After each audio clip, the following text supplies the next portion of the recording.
জানা sir YouTube চ্যানেলে তোমাদের সকলকে স্বাগত জানাই। স্যার আকবরের ওপরে একটা ভিডিও দেবেন। বিভিন্ন পরীক্ষায় অনেক পরীক্ষাতে আকবর থেকে কোশ্চেন আসে, তো সেই আবদারটাও রাখা হচ্ছে। তো সত্যি ভালো লাগছে যে প্রাচীন, সুলতানি, মুঘল, আধুনিক পরের পর টপিক ডিমান্ড আসছে এবং চেষ্টা করে যাচ্ছে তোমাদের জন্য করার। আস্তে আস্তে দেখবে আগামী কয়েক মাস পরে পুরো সিলেবাসটাই তোমাদের রপ্ত হয়ে যাবে। আর ভিডিওগুলো বারবার করে শুনবে, আর একটু বন্ধু বান্ধবীদের শেয়ার করবে, কলেজ স্টুডেন্টদের, ইউনিভার্সিটি স্টুডেন্টদের একটু শেয়ার করবে। যা আর ভালো লাগলে একটু অবশ্যই লাইক করবে, একটা কমেন্ট দিও অন্তত কেমন লাগছে। তো একটা কঠিন টপিক, বৃহৎ টপিক হচ্ছে মুঘল যুগের স্থাপত্য।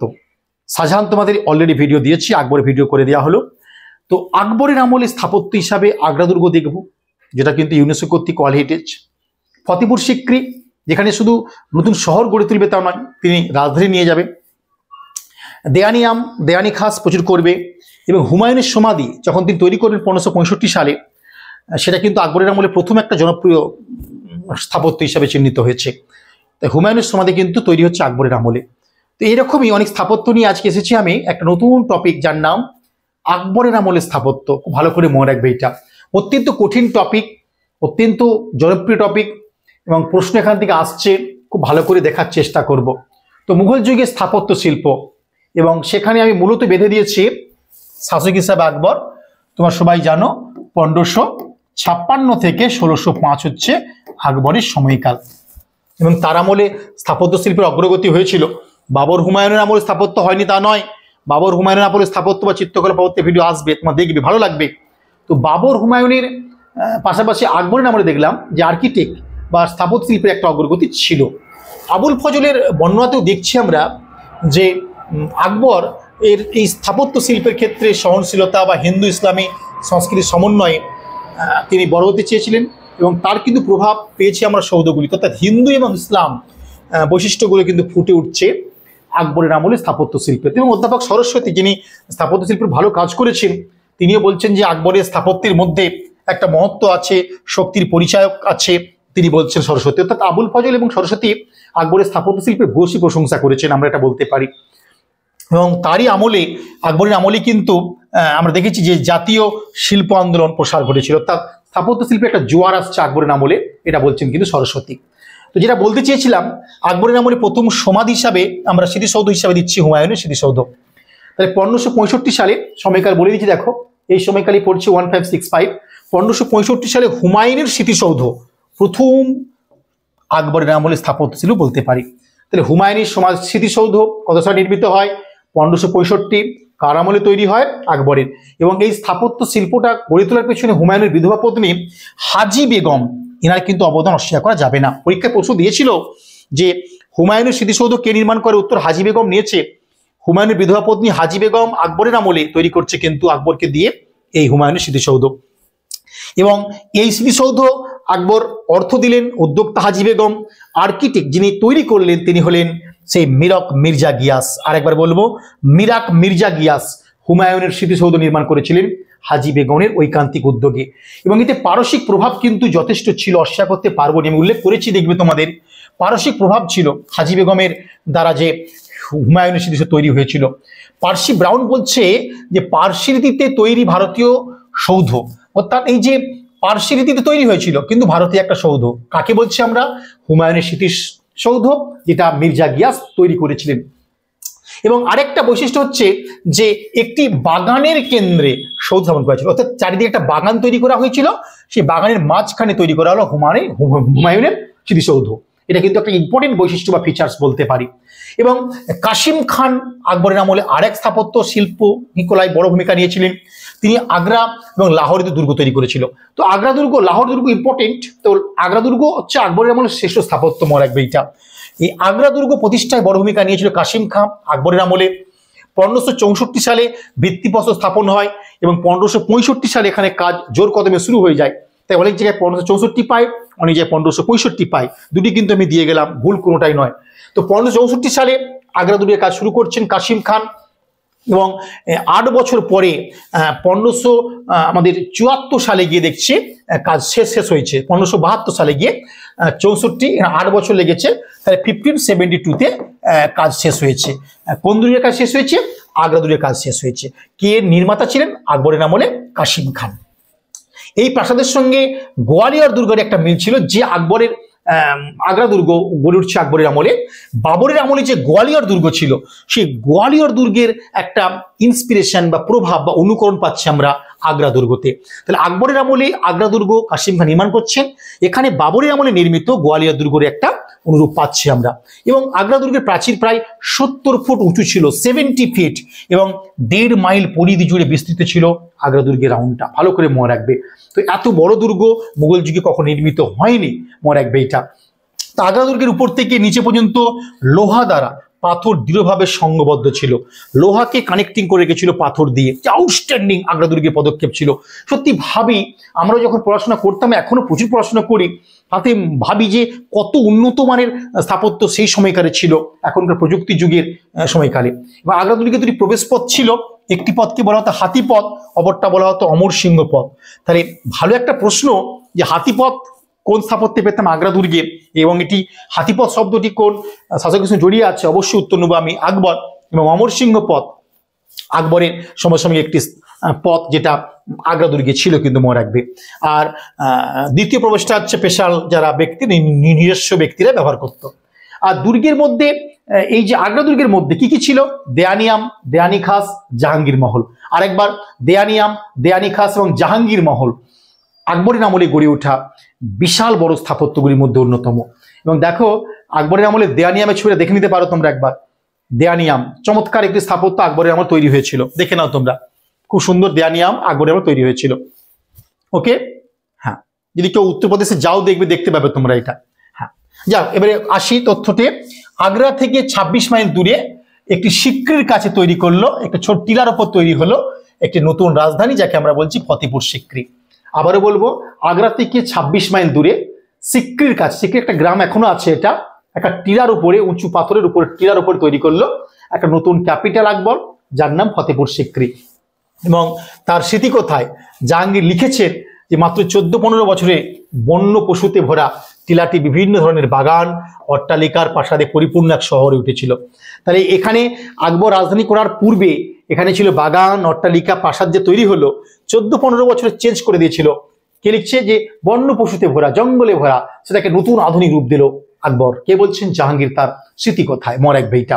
তো যাই হোক, আকবর শুধু ফতেপুর সিক্রি প্রতিষ্ঠা করলেন না, ওখানে বহু প্রাসাদ করেছিলেন, অনেক কর্মশালা গড়ে তুলেছিলেন, সরাইখানা তৈরি করেছিলেন, অনেক দরবার তৈরি করেছিলেন, ধর্মীয় উপাসনা স্থল গিরেছে, যেটাকে আমরা ইবাদতখানা বলছি পরবর্তীকালে, সব ফতেপুর সিক্রিতেই, মনে রাখবে এইটা। এবং সবচেয়ে বড় নিদর্শন ছিল জামা মসজিদ এবং বুলন্দ দরওয়াজা। তাহলে এই যে ফতেপুর সিক্রি তৈরি করলেন, এটা ছিল আকবরের একটা শ্রেষ্ঠ শহর বা রাজধানী বলতে পারি। বনজঙ্গল মানে বন্য পশুতে ভরা কে কেটে তিনি অট্টালিকা বাগান তৈরি করে নতুন এক রূপ দিলেন। তিনি বলতে কে, আকবর। এখানে প্রাসাদ শুধু নয়, কর্মশালা, ইন বা সরাইখানা তৈরি করলেন, ধর্মীয় উপাসনা স্থল বা ইবাদতখানা তৈরি করেছিল, যেখানে হিন্দু ও অন্যান্য স্থানীয় শিল্প রীতিগুলো কিন্তু ফুটে উঠছে এই ফতেপুর সিক্রিতে। এবং জামা মসজিদ, বুলন্দ দরওয়াজা ভীষণ ইম্পর্টেন্ট আকবরের আমলের স্থাপত্য, যেটা ফতেপুর সিক্রি নগরীর এন্ট্রান্সে তৈরি হলো বুলন্দ দরওয়াজা। এবং জামা মসজিদকে ফতেপুর সিক্রির গৌরব আখ্যা দেওয়া হয়েছে। আবারও বলবো, ফতেপুর সিক্রির যে জামা মসজিদ, মনে রাখবে এটা, তো যেখান থেকে বাহাজারনামা ঘোষণা হয়েছিল, সেই জামা মসজিদ ফতেপুর সিক্রির শ্রেষ্ঠ গৌরব বলে চিহ্নিত করা হয়। এবং আকবরের দাক্ষিণাত্য বিজয়ের প্রতীক হিসাবে বুলন্দ দরওয়াজা তৈরি হচ্ছে 1602 সালে বলে অনেক ঐতিহাসিক মত দিচ্ছে, যে আকবর দাক্ষিণাত্য জয়ের পরে তৈরি করছে বুলন্দ দরওয়াজা।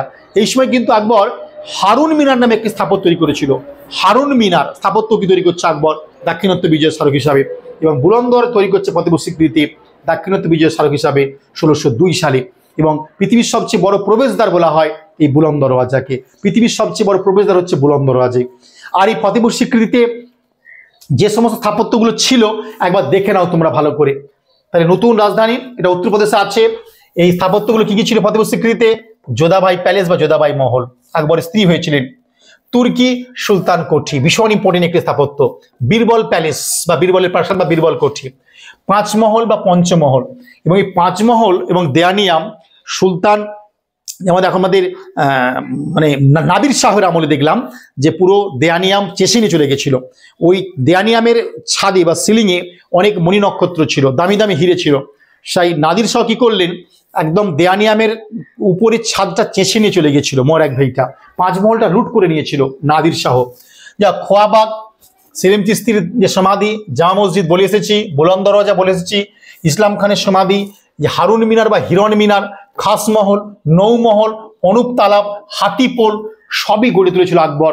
কোথায় না ফতেপুর সিক্রি, যার মূল এন্ট্রান্স পৃথিবীর সবচেয়ে বড় প্রবেশদ্বার, যাকে আমরা বলছি বুলন্দ দরওয়াজা। এইগুলো ছিল আকবরের আমলে নির্মিত স্থাপত্য এবং যেগুলি ফতেপুর সিক্রিতে গড়ে উঠেছিল। তো আকবরের আমলে দেয়ানি খাসও দেখতে অসাধারণ ছিল, কারুকার্য খচিত থাম এবং ইবদাতখানা নকশাগুলো ছিল অতি সুন্দর। আকবরের আমলে ফতেপুর সিক্রির যে ইবদাতখানা বা ধর্মীয় গৃহসভা এবং দেয়ানি খাসের যে কারুকার্য সত্যি চোখে পড়ার মতো ছিল। এবং এলাহাবাদে তিনি আকবরের আমলে 40টি থামের প্রাসাদ তৈরি করেছিল। এটা পরীক্ষায় দিয়েছে যে এলাহাবাদে 40টি থামের উপর প্রাসাদ কোন মুঘল সম্রাটের আমলে গড়ে উঠেছিল। উত্তর কিন্তু হবে আকবর, মনে রাখবে এটা। এবং উত্তরপ্রদেশের সেকেন্দ্রা বা সিকান্দ্রাতে তার সমাধি আছে, তোমরা জানো এটা। উইলিয়াম ফিঞ্চ, এটা উইলিয়াম ফিঞ্চ হবে। হ্যাঁ, সে উইলিয়াম ফিঞ্চের বক্তব্য অনুসারে আমরা দেখতে পাচ্ছি যে 40 বছরে এলাহাবাদের প্রাসাদ নির্মাণ সম্পূর্ণ হয়েছিল এবং কয়েক হাজার শ্রমিক অক্লান্ত পরিশ্রম করত। তাই খুব কঠিন এবং খুব সময় দিয়ে তৈরি করেছিল এলাহাবাদের প্রাসাদ, যেটা 40টি থামের ছিল। তার বর্ণনা দিচ্ছেন কে? William Finch. আকবর নিজে সিকান্দ্রাতে বা সিকান্দ্রায় তার সমাধি নির্মাণ শুরু করে গেছিলেন, কিন্তু শেষ করতে পারেননি। শেষ করছেন 1605-এর পরবর্তীকালে জাহাঙ্গীর। আকবরের সমাধি কোথায় আছে? সেকেন্দ্রা বা সিকান্দা। আকবরের সমাধি নির্মাণকে শুরু করেছিল কে? অবশ্যই আকবর নবআমি শুরু করছেন। শেষ করছেন কে? জাহাঙ্গীর। পরীক্ষা কিন্তু দিতে পারে। যাক, ডক্টর ঈশ্বরী প্রসাদ বলছেন যে বৌদ্ধ বিহারের আদলে তৈরি হয়েছিল আকবরের সমাধি। এটা কিন্তু ভীষণ একটা ভালো প্রশ্ন। তাহলে আকবরের সমাধি কোথায়? সেকেন্দ্রা। আকবরের সমাধি তৈরি হয়েছিল বৌদ্ধ বিহারের আদলে। এটা কে বলছেন? ডক্টর ঈশ্বরী প্রসাদ। ভালো করে মনে রাখবে। অধ্যাপক জাফর বলছেন যে এটা সমাধিগুলির মধ্যে শ্রেষ্ঠ একটি সমাধি। তা আকবরের এই সেকেন্দ্রার সমাধিকে ঈশ্বরী প্রসাদ বলছেন এটা বৌদ্ধ বিহারের অনুকরণে গড়ে উঠেছিল। অধ্যাপক জাফর বলছেন যে মুঘল যুগে যে সমাধিগুলো ছিল তার মধ্যে শ্রেষ্ঠ ছিল এই সমাধিটি। মনে রাখবে এটা। আর কি হয়েছিল? আকবর 1565 সালে আগ্রাতে লালকেল্লা তৈরি করেছিল। লালকিল্লা বা লালকেল্লা যেটা বলি আমরা, পরে সেটাকে ডেকোরেট আধুনিক করবে শাহজাহান। তো এই লাল কিলা তৈরি করছে 1565 সালে কে? আকবর। আর এই লাল কিলা অভ্যন্তরে কি ছিল? জাহাঙ্গীর মহল, জয়পুর ভবন, আকবরী মহল, দিল্লি দরওয়াজা প্রভৃতি। আবারও বলবো, ফতেপুর সিক্রির অভ্যন্তরে বলে এসেছি। আর একটা দেখে নেবো আমরা, লাল কিল্লার অভ্যন্তরে কি ছিল। এই জয়পুর মহল প্রশ্ন দিয়েছে, আকবরী মহল, দিল্লি দরওয়াজা, জাহাঙ্গীর মহল কোথায় আছে? না, আগ্রাতে অবস্থিত লাল কিল্লার অভ্যন্তরে। ভালো করে মনে রাখবে। এবং লাহোর দুর্গ, জৈনপুরী রাজকীয় পোল সবই তৈরি করছে 1565 সালে। কে তৈরি করছে? আমাকে বলতে হবে না, আকবর। মনে রাখবে 1570-তে আকবর তৈরি করছে আজমির দুর্গ, 1581-এ আকবর তৈরি করছে এলাহাবাদ দুর্গ এবং আটক দুর্গ। এখান থেকে কিন্তু এই ফোর্টগুলো খুব মনে রাখবে, আকবরের আমরা দুর্গগুলো মনে রাখবে। লাল কিল্লার অভ্যন্তরে আকবর তৈরি করছে জাহাঙ্গীর মহল, জয়পুর ভবন, আকবরী মহল, দিল্লি দরওয়াজা। আকবরের যে দুর্গগুলো শ্রেষ্ঠর মধ্যে আমরা লাহোর দুর্গ বলতে পারি, 1565 এস্টাবলিশড হয়েছে। জৌনপুর রাজকীয় পোল ভীষণ ইম্পর্টেন্ট। 1570-এ তৈরি হয়েছে আজমির দুর্গ, রাজস্থানে পড়ছে এটা। 1581 তৈরি করছেন তিনি এলাহাবাদ দুর্গ এবং আটক দুর্গ। মনে রাখবে এটা। আকবরের আমলে আগ্রার যে লালকিল্লা বা লালকেল্লা মুঘল সম্রাট আকবরের শৈলীর প্রথম নিদর্শন। তাই লালকেল্লা কিন্তু তৈরি হচ্ছে কার আমলে? শাহজাহান মেরে দেবে না কিন্তু, উত্তর অবশ্যই আকবর নেবে। সেটাকে আধুনিক করছে, ডেকোরেট করছে অবশ্যই কিন্তু শাহজাহান। যদি আকবর আশ্রয় না পাও তখন তোমরা অবশ্যই শাহজাহান করে আসবে।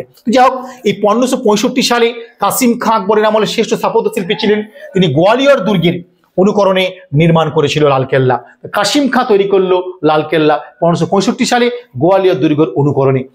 এই কাসিম খানকে তার সামরিক দক্ষতা, প্রকৌশলীর জন্য কি করলো? তাকে ভবন নির্মাতা হিসাবে খ্যাতির কারণে আগ্রা দুর্গের ইমারত অধীক্ষক হিসাবে নির্বাচিত করেছিলেন। তার আবারও বলবো, কাসিম খাঁয়ের সামরিক প্রকৌশলী বা স্থাপত্য নির্মাণে এতটাই দক্ষ ছিল যে তাকে অধীক্ষক বা সুপার ইন্টেন্ডেন্ট, তার বাংলা অধীক্ষক নিয়োগ করছেন আগ্রা দুর্গে। কে নিয়োগ করছেন? আকবর। পরে আগ্রা দুর্গের গভর্নর বা সাহেবি আমাদের রহতিমাম তৈরি করেছিল। সাহেব ই রহতিমাম উপাধি কাকে দেওয়া হয়েছিল? কাসিম খানকে। বা আগ্রা দুর্গের গভর্নর কাকে নিয়োগ করা হয়েছিল? কাসিম খানকে। কে নিয়োগ করেছিল কাসিম খানকে আগ্রা দুর্গের গভর্নর? অবশ্যই উত্তর নেব আমরা, আকবর। এবং আগ্রা দুর্গের প্রবেশ পথ দিল্লি দরওয়াজা নামে পরিচিত। দেখো, ফতেপুর সিক্রির প্রবেশ পথ বুলন্দ দরওয়াজা বলে এসেছি, তেমনি দিল্লির দরওয়াজা কি না আগ্রা দুর্গের যে এন্ট্রান্সটার নাম ছিল। আর লালকেল্লার অভ্যন্তরে বলে এসেছি জাহাঙ্গীর মহল, জয়পুর ভবন এবং আকবরী মহলগুলো গড়ে উঠেছিল। ভালো করে তোমরা মনে রাখবে। এবং জাহাঙ্গীর মহল তোমরা জানো, গোয়ালিয়র এর যে হিন্দু স্থাপত্য তার প্রভাব রয়েছে, তোমরা সকলেই জানো এটা। হ্যাঁ, এবার যেটা আসবো খুব ইম্পর্টেন্ট, সেটা হচ্ছে 1562 সালে জৌনপুরে যে রাজকীয় পুল ছিল সেটা মুনিম খাঁ নির্মাণ করেছিল। আবারও বলবো, আকবরের আমলে গড়ে উঠছে রাজকীয় পুল। কোথায় গড়ে উঠছে? জৌনপুরে। তৈরি করছে কে? মুনিম খাঁ, মনে রাখবে এটা। এখানে আরেকটা বলে নেওয়া দরকার আছে, এই যে জাহাঙ্গীর মহল ছিল আকবরের আমলে লালকেল্লার অভ্যন্তরে, এই লালকেল্লার অভ্যন্তরে জাহাঙ্গীর যে মহল ছিল পাথরের তৈরি, সেই জয়পুর ভবন এখানে ছিল এই লালকেল্লার ভেতরে। লালকেল্লার ভেতরে জাহাঙ্গীর মহল শুধু নয়, জয়পুর ভবন। তোমরা কি জানো এই জয়পুর ভবনটাতেই শিবাজিকে গৃহবন্দী করে রাখা হয়েছিল পরবর্তীকালে? ইম্পর্টেন্ট। তাহলে এই জয়পুর ভবন কার আমলে তৈরি হয়? আকবরের আমলে। জয়পুর ভবনে কাকে গ্রেপ্তার করে রাখা হয়েছিল বন্দী করে? শিবাজিকে, মনে রাখবে। আর রাজকীয় পুল জৌনপুরে কে তৈরি করছে? মুনিম খাঁ। খুব ভালো করে শুনবে, তথ্যে ভরপুর এবং বারবার চর্চা করবে।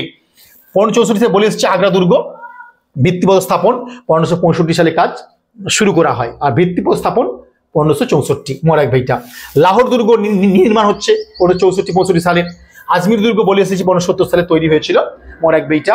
এবং আকবরী মসজিদ আজমিরে নির্মাণ করেছিল আকবর। আকবরী মসজিদ কোথায়? আজমিরে আছে। আর সিন্ধু নদের তীরে 1581-এ তৈরি করলো আটক দুর্গ, বলে এটা বলে এসেছি তোমাদের।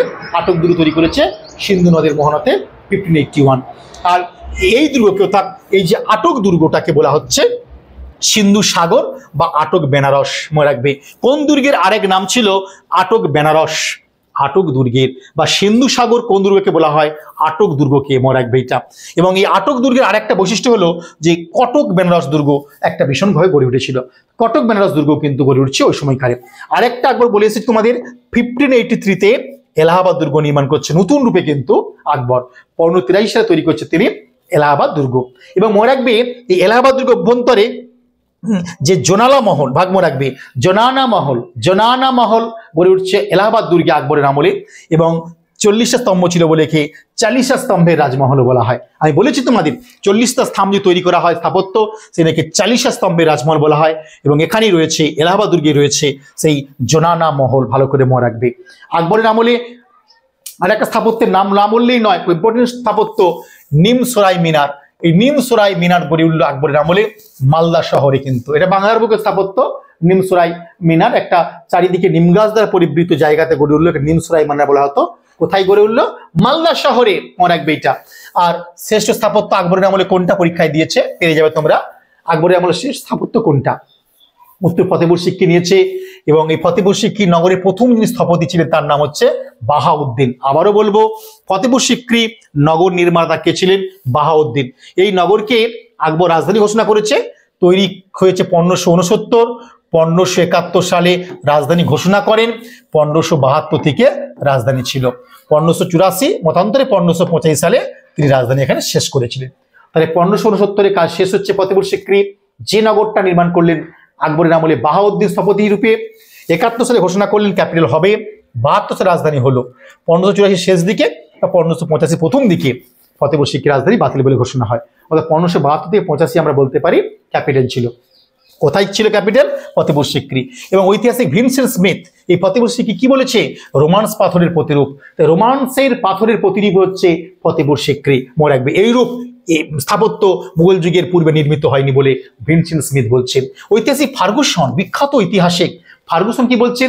ফতেপুর সিক্রির পাথরের এমন একটা রোমান্স যা কমন প্রাপ্ত হয়, সত্যি কমই প্রাপ্ত হয়। অর্থাৎ ফতেপুর সিক্রির যে পাথরগুলো এতটাই রোমান্স, যেগুলো খুব কম দেখা যায়, রেয়ার, খুব কম দেখতে পাওয়া যায়। সিক্রি ছিল একজন মহান ব্যক্তির মনের প্রতিচ্ছবি। এই মহান ব্যক্তির কেউ নন, আকবর এটা তৈরি করেছিলেন। আরেকটা কি পেতে পারি আমরা? ফাদার মনসারেট এই ফতেপুর সিক্রিতে তৈরি হতে দেখেছিলেন। এটা প্রশ্ন পেয়েছিলাম যে ফতেপুর সিক্রি নগর যখন তৈরি হয় তখন এখানে কোন ট্রাভেলের এসেছিলেন? Outstanding question. ফতেপুর সিক্রি নির্মাণের দৃশ্য মুঘল চিত্রকর দেখতে পাচ্ছি, যার বর্ণনা তিনি হলেন ফাদার মনসারেট, মনে রাখবে এটা। এবং 11 বছর লেগেছিল তার মত, 1559 থেকে 1570। আবারও বলবো, সিক্রি নগরটা তৈরি করতে লেগেছিল 11 বছর। কে বলছেন? Father Monserrate. সময়কাল 1559 থেকে 70, মনে রাখবে এটা।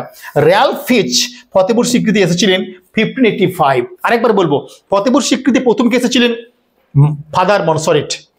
কবে তিনি বলছেন 11 বছর সময় লেগেছিল 1559 থেকে 70। তারপরে কি এসছে র্যালফ ফিচ, কবে এসছে 1585-এ, তিনিও স্বীকৃতি এসেছিলেন। 1572 সালে গুজরাট জয় বা পশ্চিম ভারত জয়ের স্মারক হিসাবে তিনি ফতেহপুর নগর নামকরণ করেছিলেন এবং এই ফতেহপুর নগরের যে এন্ট্রান্স তার নাম বুলন্দ দরওয়াজা, আগে বলেছিলাম। এবং ইরান থেকে অনুপ্রাণিত অর্ধ গম্বুজ শৈলীতে তৈরি হয়েছিল ফতেহপুর সিক্রি বা ফতেহা মোরাকবে। আর বুলন্দ দরওয়াজা তো জানো অর্ধ গম্বুজ দরওয়াজা বলা হয়, এই নামটা পরীক্ষা পেয়েছিলাম যে অর্ধ গম্বুজ দরজা কাকে বলা হয়। আর এই জামা মসজিদ দক্ষিণ দেওয়ালে বুলন্দ দরজা তৈরি হয়েছিল 44 মিটার এবং 176 মিটার উঁচু। তাহলে আবারও বলবো, জামা মসজিদের কোন দিকটায় পড়ছে বুলন্দ দরওয়াজা? না, দক্ষিণ দিক, যার 54 মিটার এবং 176 ফুট, এটা ছিল দরজা গেটটা। মুঘলদের পৃষ্ঠপোষক চিস্তি সাধক সেলিম চিস্তি সিক্রি নামক গ্রামে বাস করতেন মোরাকবেইটা। তো সিক্রি গ্রামে বসবাস করতেন যে সুফি সাধক, তার নাম কি? সেলিম চিস্তি। আকবর যখন যোধাবাইকে বিবাহ করার পর সন্তান হচ্ছিল না, সেলিম চিস্তির দরবারে কিন্তু প্রার্থনা করতে গিয়েছিল এবং সেলিম চিস্তির দরবারে প্রার্থনা করে যোধাবাই আকবরের একটি পুত্র সন্তান হয়। তাই পুত্র সন্তান নাম রেখেছিল সেলিম, যিনি আমাদের কাছে মুঘল যুগে নাম হবেন জাহাঙ্গীর, তাই না? সে সেলিম চিস্তি কিন্তু সিক্রি গ্রামে বসবাস করত। আকবরের যে দুই পুত্র ছিল সিলেম এবং মুরাদ, এই খানকা জন্মগ্রহণ করেছিল। অর্থাৎ সেলিম চিস্তির কাছে প্রার্থনা করেই সেলিমের জন্ম হয়, মুরাদের জন্ম হয়। এই সেলিমই কিন্তু ইতিহাসে নামাঙ্কিত হবেন জাহাঙ্গীর নামে। জাহাঙ্গীর তার আত্মজীবনীতে বলছেন যে আমার পিতা অর্থাৎ আকবর সিক্রি গ্রামকে, যেটি আমার জন্মস্থান ছিল, নিজের জন্য সৌভাগ্যবান মনে করেছিলেন এবং এটিকে রাজধানী করেছিলেন। তো জাহাঙ্গীর খুব গর্ব হয়েছিল যে এই নতুন নগর গড়ে এখানে রাজধানী করেছিল এবং সেই শহরে জন্ম হয়েছিল আমার, এটা জাহাঙ্গীর বলছেন। এবং সিক্রির আরেকটা ইমারত বা ভবনের নাম বলতেই হবে যোধাবাই প্যালেস বা যোধাবাই মহল এবং মরিয়াম উস জামানি বা মরিয়াম উস মানিয়া, যোধাবাইয়ের বাল্য নাম। সে মরিয়াম উস জামানি বা মরিয়াম উস জামানির নামেই তিনি এটা প্রতিষ্ঠা করেছিলেন, যাকে আমরা যোধাবাই নামে চিনি। এবং এখানে এই প্রাসাদে, এই যোধাবাই প্রাসাদে হনুমানকে রামের উপাসনা করতে দেখানো হয়েছে। এই ভালো একটা প্রশ্ন, মুঘল যুগে কোন স্থাপত্যে রামের উপাসনা করা হতো? এই যোধাবাই প্যালেসে, যেখানে হনুমানকে রামের উপাসনা রূপে দেখানো হয়েছে মোরাকবে। আর সেলিম চিস্তির সমাধি আকবর নির্মাণ করেছিলেন ঠিকই, কিন্তু মার্বেলটা যুক্ত করেছিল কিন্তু জাহাঙ্গীর। আর একবার বলবো, সেলিম চিস্তির দরগা তৈরি করেছে আকবর, সবাই জানি আমরা, কিন্তু এটাকে মার্বেল দিয়ে আধুনিক করে দিয়েছিল জাহাঙ্গীর। এবং পঞ্চমহল বা পাঁচমহল নির্মাণ হয়েছিল নালন্দার বৌদ্ধ বিহারগুলি অনুপ্রেরণার উপরে। আকবর ফতেহপুর সিক্রি নগরের অভ্যন্তরে যে পাঁচমহল বা পঞ্চমহল নির্মাণ করেছিল, সেটি নালন্দার বৌদ্ধ বিহারের উপর অনুপ্রাণিত হয়ে বা অনুকরণে গড়ে উঠেছিল মোরাকবেইটা। তো যাই হোক, এবং স্তম্ভের উপর নির্মিত হয়েছিল এটাকে পাঁচমহল বা পঞ্চমহল। আরেকটা কি রয়েছে আমাদের যে সিক্রি যে জামা মসজিদ, সেখানে 3টি গম্বুজ আছে, ভালো করে তোমরা জানো এটা। 3টি গম্বুজ একে অপরের সঙ্গে সংযুক্ত রয়েছে। ফার্গুসন বলছে কি পাথরের রোমান্টিক গল্প, যাই হোক সেটা, এটা ফার্গুসনের মত। কিন্তু আর একটা কি বলবো, 1579 আকবর নিজে এই মসজিদ পরিষ্কার করেছিলেন, ভালো করে মনে রাখবে, জামা মসজিদ যেটা ফতেহপুর সিক্রিতে ছিল। এবং এই মসজিদকে ফতেহপুর সিক্রির গর্ব বলা হয়। তাই ফতেহপুর সিক্রি জামা মসজিদকে ফতেহপুর সিক্রির গর্ব বলা হয়। এবং নৌমহল না বললেই নয়, এটা কয়তলা ছিল? 9 তলা। মুঘল যুগের আরেক স্থাপত্য আকবরের নামে নৌমহল, যেটি 9 তলা ছিল, প্রত্যেকে মনে রাখবে। ফতেহপুর সিক্রি প্রতিষ্ঠার আগে সেলিম চিস্তি এখানেই থাকতো বলে এসেছে, মনে রাখবে। এবং পার্সি ব্রাউন এই স্থাপত্য শিল্পের মুক্তা বলছে। তাহলে সুলতানের কোঠিকে, যেটা সেলিম চিস্তি থাকতেন, আকবর প্রায় যেতেন, তাকে বলছেন তিনি স্থাপত্য শিল্পের মুক্তা এবং একটি শৈল্পিক রত্ন বলছেন, ভালো করে মনে রাখবে। 1612 সালে ইসলাম খানের সমাধিতে প্রথমবার বর্গাকার খিলান ব্যবহার করা হয়েছিল আকবরের আমলে। আরেকবার প্রশ্ন, প্রথম বর্গাকার খিলান তৈরি করা হয়েছিল কোথায়? ইসলাম খানের সমাধিতে 1612 সালে, সেটা অবশ্যই কিন্তু জাহাঙ্গীরে নেব। এবং সিক্রির অন্যান্য ভবন কি কি ছিল বলেছে, রাজা টোডরমল, ময়দানি চৌকান, সঙ্গীন বুর্জ, এইগুলো সবই কিন্তু ফতেহপুর সিক্রির অভ্যন্তরেই করেছিল আকবর। সঙ্গীন বুর্জ, ময়দানি চৌকান এবং টোডরমলের প্রাসাদ সবই কিন্তু রয়েছে মোরাকবেইটা।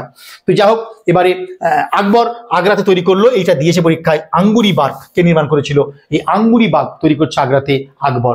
এবারে যেটা মারাত্মক, সেটা হচ্ছে আকবরের সমাধি, যেটা উত্তরপ্রদেশ সেকেন্দ্রায় রয়েছে, যেটাকে আমরা বাইস্তাবাদ বলছি, ভালো করে মনে রাখবে। আকবরের সমাধি সেকেন্দ্রাতে আছে, উত্তরপ্রদেশ সেটা রয়েছে।